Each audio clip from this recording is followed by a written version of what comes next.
Chapter 36, Animal Control. The phone woke me. I forgot where I was, except how could I, with Marty and Bella wedging me into a corner of the couch? How had I slept through their snoring? Marty, I nudged him. He opened one eye, like a human, except his head was twice the size of mine. His tongue stuck out of his mouth. Let me up, boy. He went back to sleep, and I had to shove him off to get the phone. Mom said double surgery went great. She was staying with him until it was time to tuck him in for the night. She figured she'd be home by 11. 11 o'clock. I had until then to figure out a way to save Marty and be gone by the time Mom came home. The oak shadows were getting longer across the front yard. I cursed Mom's old laptop for its slowness. I had to figure out my map, which was tricky since there weren't any roads the way we were going. Bella's ears went up. She ran to the front door and barked, and I heard a car coming up the driveway. I swung the door shut and locked it. I told Marty to go. I got Marty before he could start oinking, and I covered his eyes. That always kept him quiet. No talking, I whispered. Blind, he still knew just where to lick my mouth with a sticky tongue. The car tires on the gravel became louder. No, truck tires. Bella howled. They were rapping on the door now. The screen door swung open. Animal Control wouldn't try to break into the house. It could only be the Taylor crew. They had heard about Marty and Double, and now they were coming to snatch 400 pounds of pork before Animal Control took Marty away. I grabbed the baseball bat from the umbrella stand as the door swung open. Hope you don't mind that I kept my key, Pal said. Train was packed, by the way. Had to stay in until we got to Harrison. I'll stop talking. Your turn. Hi, I said. You mind putting down the bat? She hugged me tighter than ever. You'll break my ribs, I said. I ought to, the way you were so mean to me. Hugging her back took me to before she went away, before I learned the truth about my dad. For however long this hug lasted, I could pretend that everything really would be okay. Mr. Lee watched us from the door. He tipped his cap and left. Chapter 37, The Plan, otherwise known as my stupidest idea yet. Pal helped me load the backpack. Flashlight, I said. Check, she said, plus batteries. Dr. Pepper, a box of milk bones so huge they have to be for a 6-foot-tall dog, even pull-tab cans of ravioli for the Boy Scout convention. That's a start, I said. Marty followed me around the kitchen as I raided the shelves. He knew he was coming with me, and we were headed for adventure. Bella was less enthusiastic. She eyed me from the couch like, you sure you want to do this? How are the kids up there at that camp anyway? I asked. Just because they're rich doesn't make them idiots. Not automatically, she said. How about we forget camp for a minute and you clue me in on the plan here? I tapped the website on her phone. Heavenly Hills Animal Sanctuary. I said, look at those pastures. See the swimming hole? There's a 3-legged elephant in it, Pal said. It's perfect. So why all this sneaking? Mom would be happy to see Marty end up there. I'm sure you're right, and I bet she even tried to get him into this very one until she found out the petting zoo would give her $1,500.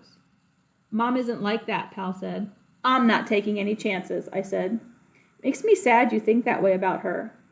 Well, it made me sad too. The bigger problem with Heavenly Hills is it's a full house. I tapped where the website said they weren't accepting any more animals at this time.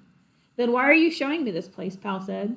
I figured out a way to convince them to take Marty. I was reading the stories behind the animals they took in. This cat was stuck in a testing lab with electrodes poking into his head all day. The lab assistant smuggled him out at midnight, but she got caught on security cameras and she was arrested. The Heavenly Hills people heard about her and bailed her out, and now the cat is a sanctuary house cat, even though they have a no-cat rule because there are so many cat rescue places nearby. Pal was reading the story. Aw, Mr. Pumpkins, she said. He looks so happy now. I think Heavenly Hills people will see that I'm making the same kind of effort for Marty, and will probably end up in jail. Yes, Lorenzo Ventura, I'm coming with you. You are so not coming, I said. Renz, if you put a fight over this, I'll call Mom and rat you out, and right now, too. Still, here's the thing. We might need a little more than hoping Mr. Pumpkins there takes a liking to Marty to get the big boy through the pearly gates. Of course we will. That's why I'm bringing $1,200. You're going to try to bribe your way in now? It's a donation, I said. Of course it is. Minor question here. Well, where are we going to get $1,200? I already got it, I said, thanks to running my butt off for Mrs. B all summer. I patted the bulges in my pockets. $1,204, actually. I tried to get Mom to let me pay to fix the tractor, but she said, you are so not spending your college money on this, Pal said. Not after the last time where she practically had a conniption after we gambled in the dog race. I think she would have been all right losing the $1,500 from the petting zoo, but losing $1,200 college dollars on top of that? We might as well save ourselves the trouble and check into the morgue now, Pal said. She clicked up the website directions. Looks like it's about 30 miles away. Can't call my dad for a ride. He'll never go behind Mom's back like that. We're not going by road, I said. We're cutting directly across, all farmland, into a nature preserve, state land, straight to the river, then the sanctuary is just a mile east of the Kishuks. 12 miles total. A 12-mile hike, Pal said. Most of it in the pitch-dark woods tonight. We'll break our ankles within the first mile. We're not hiking either. Pogo sticks, Pal said. Buck, I said. Buck? No, sir. Buckaroo will throw us in the first ditch we hit, Wrens. Buck can barely cut a flat lawn without breaking down.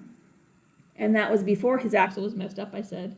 That's the stupidest idea you've had yet, and that's really saying something, Pal said. Exactly, I said. That's why you should stay here. And face the wrath of Mom on my own, she said. Let's quit gabbing and get out of here before the sun sets.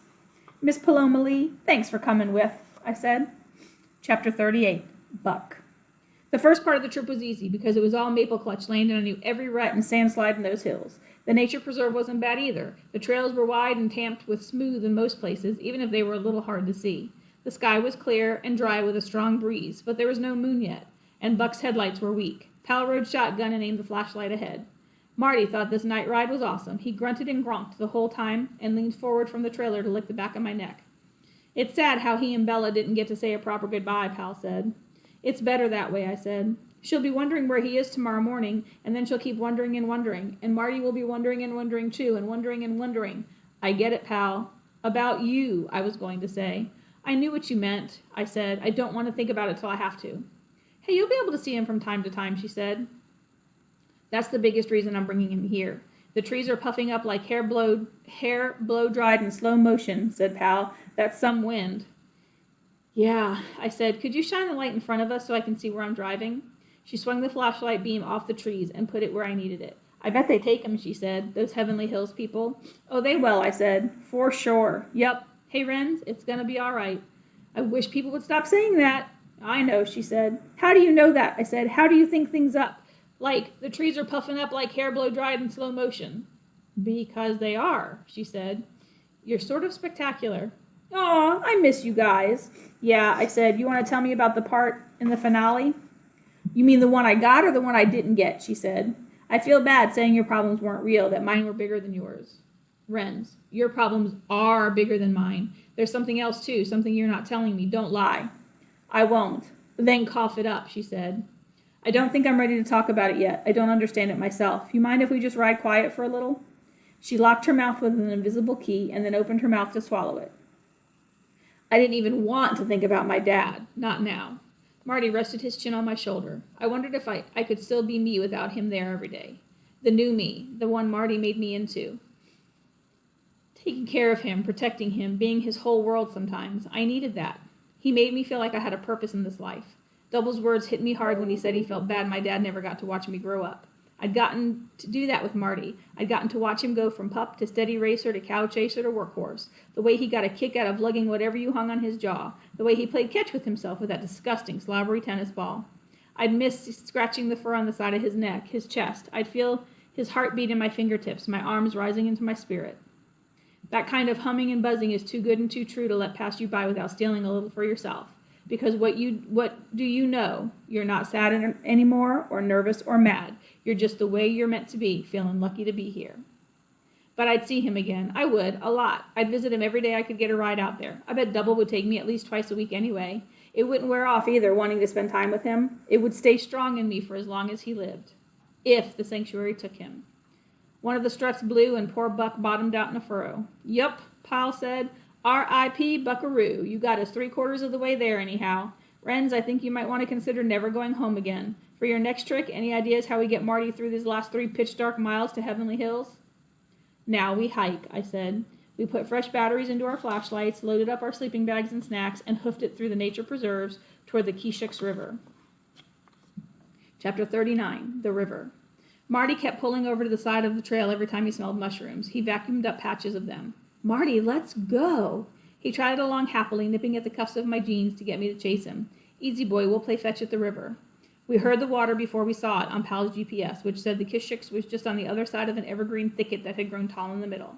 The outline of the treetops angled steep like a cathedral roof. The pines broke into a slope of wide grass, and then we were at the riverbank. The Kishuks River was high with summer rain. The water picked up air when it rushed over rocks, and the froth was a light green. The moon was on the rise now, and we didn't need flashlights. Across the river was pasture land overgrown with weed trees. It had been a horse ranch. Remember when Double took us riding there that time, I said. When was that, first grade? Second, maybe, Pal said. Where's Marty? I nodded over to a patch of high grass. Peeing. I wonder what happened to them. Who? Pal said. The horses. Oh, I wonder too, Pal said. Can you pull up Google Earth again? I said. She did and zoomed into the field. There were all these metallic white mounds and then dusky ones. What's that?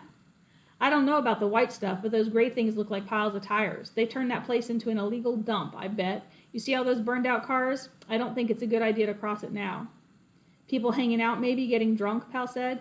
Could be, but I'm more worried about, with all that high grass and garbage and dark, we'll walk into something sharp or fall into a ditch. It says on the map, it's 3/4 of a scary mile to the sanctuary fence. Wouldn't mind staying here until sunrise. That sounds about right, I said. Wrens, listen, you hear it? The river's one long, soft whoosh. I like this music. We set up camp a few feet from the river's edge. As hot as it got during the day in August, as long as it got during the August days, the nights were cold in southwest Pennsylvania. We built a rock pit and got the fat wood starter going and piled dead wood on top. And inside of 10 minutes, we were sweating as we cooked the ravioli right in the cans. Marty ate a box of dog biscuits and 4 cans of dog food. His burps stink, Pal said. Come here anyway, Marty. Come here, boy. They touched foreheads and Pal whispered to him. What? I don't know. We misted each other with bug spray and laid out on our sleeping bags. The owls hooted, the coyotes yipped, and Marty burrowed into my sleeping bag to hide from the sounds. I stole what bit of sleeping bag I could from him. The ground was soft, all sand. What did you say in that note to Mom? I said we went camping. We'll see you tomorrow, Pal said. Went camping hasta mañana. She'll love that, I said. Your dad, too. Yeah, we're dead. Poor Bella. Her ears will be bleeding about now. You turned off your phone, right? I told you I did, she said. I don't want nobody tracking us. You told me, Wrens. Yee, you watch too many movies. I don't watch any movies since we got rid of cable. I'd die, Pal said. You wouldn't. You're probably right. No, you are right, she said. You're missing rehearsal tonight. They gonna be mad at you? They understand it's a family emergency. Hey, you want to talk yet, Pal said. What do you call what we're doing now? Yeah, Pal said. I miss talking like this. Me too. I meant talk, though, she said. I know you did. What's there really to say? It stinks. You'll see him again, Pal said. And anyway, I'm not talking about Marty. I'm talking about the thing you didn't want to talk about before. I uncrumpled the letter and read it to her.